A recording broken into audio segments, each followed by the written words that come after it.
بڑھاپے اور بیماری میں انسان کی خواہش ہوتی ہے کہ وہ اپنوں کے ساتھ رہے، لیکن مشہور ٹی وی اداکار فردوس جمال نے شدید بیماری اور بڑھاپے میں اپنے خاندان سے دور تنہائی کی زندگی گزارنے لگے۔ ایک ویران سے گھر میں بوڑھی ہڈیوں اور بیمار جسم کے ساتھ فردوس جمال تھکے الفاظ میں کیا کہا، یہ جاننے سے پہلے فردوس جمال کا انتہائی مختصر سا تعارف آپ کی سماعتوں کی نظر کرتے ہیں۔ فردوس جمال 9 جون 1954 کو پاکستان کے شہر لاہور میں پیدا ہوئے۔ اسلامیہ کالج پشاور سے انٹر کا امتحان پاس کیا۔ صرف 17 سال کی عمر میں اداکار کی حیثیت سے منظر عام پر آئے اور P T V Peshawar centre میں ایک ہند کو سیریل میں کام کیا۔ اس کے بعد وہ ٹی وی اسکرین پر چھائے رہے۔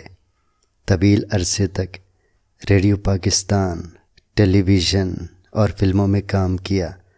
بحیثیت ڈائریکٹر، پروڈیوسر، اینکر، اناؤنسر اور اداکار کی حیثیت سے ٹی وی چینلز میں کام کرتے رہے۔ فردوس جمال کو 4 مرتبہ پی ٹی وی کے بہترین اداکار، 5 مرتبہ ریڈیو پاکستان کے بہترین صداکار اور 6 مرتبہ بہترین تھیٹر اداکار کے ایوارڈز ملے۔ اس کے علاوہ صدر پاکستان کی طرف سے 1986 میں صدارتی تمغہ برائے حسن کارکردگی اور 2001 میں وائس آف ملینیم کا ایوارڈ حاصل کیا۔ انہوں نے اپنے فنی کیریئر میں 300 سے زائد ٹی وی ڈراموں، 150 اسٹیج ڈراموں اور تقریباً 50 فلموں میں کام کیا۔ حال ہی میں فردوس جمال صاحب کے بارے میں معلوم ہوا کہ انہوں نے گھر کی رونقوں کو چھوڑ کر تنہائی کی زندگی گزارنے لگے ہیں۔ 2 سال قبل فردوس جمال میں کینسر کی تشخیص ہوئی۔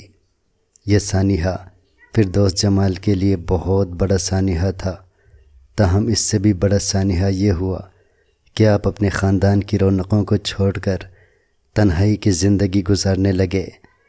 یہ بات سب کے لیے عجیب تھی کہ بیماری میں ایک انسان کی سب سے بڑی خواہش یہ ہوتی ہے کہ وہ اپنے بچوں کے ساتھ رہے اور پوتے پوتیاں، نواسے نواسیاں اس کے سامنے کھیلیں اور اسے دادا اور نانا کہہ کر پکاریں۔ لیکن اس شدید ترین بیماری میں بھی فردوس جمال اپنا خاندان چھوڑ کر تنہائی کی طرف راغب ہوئے۔ ایک انٹرویو میں جب فردوس جمال سے سوال سے پوچھا گیا تو اس کا کہنا تھا کہ وہ نہیں چاہتا تھا کہ اپنے بچوں کے لیے کسی تکلیف کا باعث بنے۔ ظاہر ہے گھر میں ایک کینسر کا مریض ہو تو گھر والے بھی اذیت میں ہوتے ہیں، اس لیے وہ اپنے گھر کو چھوڑ کر تنہائی کی طرف چلے گئے۔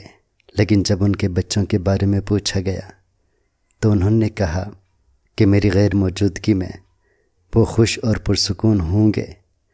اس جملے کو ادا کرتے ہوئے اس کے لہجے میں تھوڑی سی کڑواہٹ تھی، جس سے قارئین نے واضح محسوس کیا کہ وہ اپنے بچوں سے ناراض ہیں یا ان کے بچوں نے ان کو ناراض کر دیا ہے، جس کی وجہ سے وہ گھر سے دور ہو گئے ہیں۔